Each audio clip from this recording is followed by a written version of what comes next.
So, if you've ever been through physical therapy, you know that not all exercises feel the same.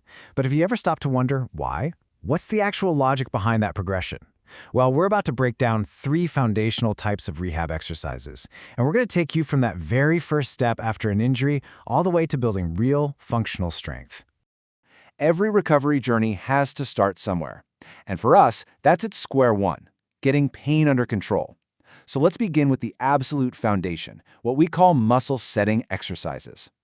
First things first, what's the goal here? We are not trying to get stronger yet, not at all.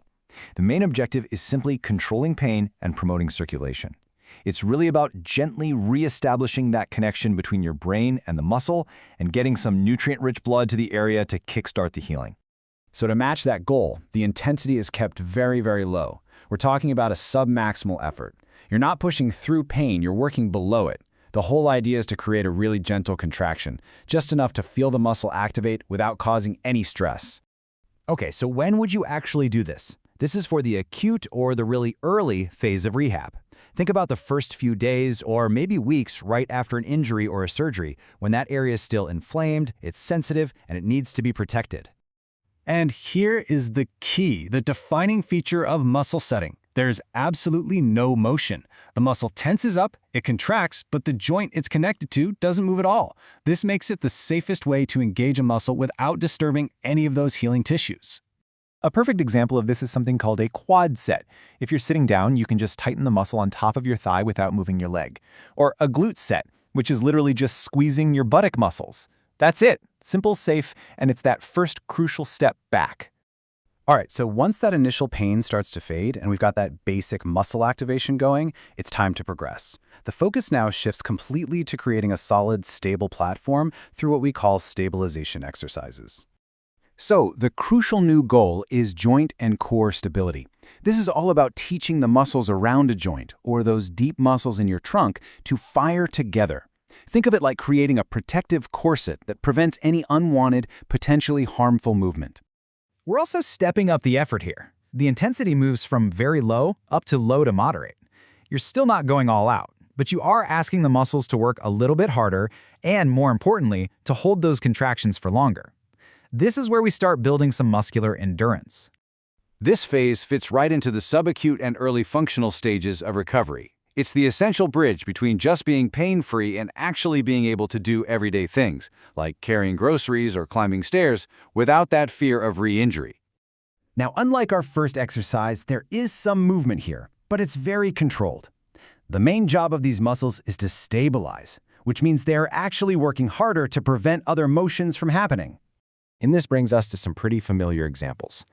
Holding a plank is a pure stabilization exercise. Your core is fighting gravity to keep your spine neutral. The bird dog, where you're on all fours extending an opposite arm and leg, is even more of a challenge because it forces your core to stay stable while your limbs are moving. So, we've controlled the pain and we've built a stable base. Now it is time for the main event, getting strong.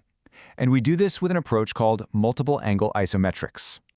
There's no mystery here. The goal is pure strength building. That foundation we laid in the first 2 stages now allows us to safely apply enough load to the muscle to actually stimulate real adaptations and growth. And listen, to build strength, you need intensity. So we make a big jump here, up to a moderate to high level of effort. This is where you actually challenge the muscle and create the stimulus it needs to get stronger. This is clearly for the intermediate and later stages of a rehab program. You only get to this point once the tissue has healed up enough and you've already established good motor control and stability. Jumping to this too soon is just a recipe for a setback. The technique for this is pretty fascinating. Like our very first exercise, it's isometric, which means it's static. But instead of just one contraction, we perform these really strong static holds at multiple specific angles throughout a joint's range of motion. A perfect way to picture this is with a knee extension. Imagine pushing against something that just won't budge. You might push hard with your knee slightly bent, then move to a middle position and push hard again, and finally push with your leg almost straight. What you're doing is building strength at the beginning, middle, and end of that entire movement. Okay, so we've walked through 3 very different but very connected phases of exercise. Now let's pull back and just look at the entire journey all at once. So let's put it all together. You can see the entire journey right here. It starts with muscle setting. No motion, very low intensity, purely for pain control. From there, we progress to stabilization, minimal controlled motion to build a solid base. And finally, we get to multiple angle isometrics, high-intensity static holds designed to build real functional strength.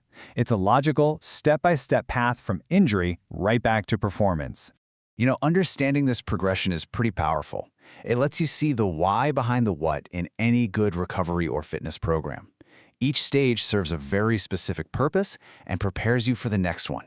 So the question this really leaves us with is, wherever you are in your own journey, what does your next logical step look like?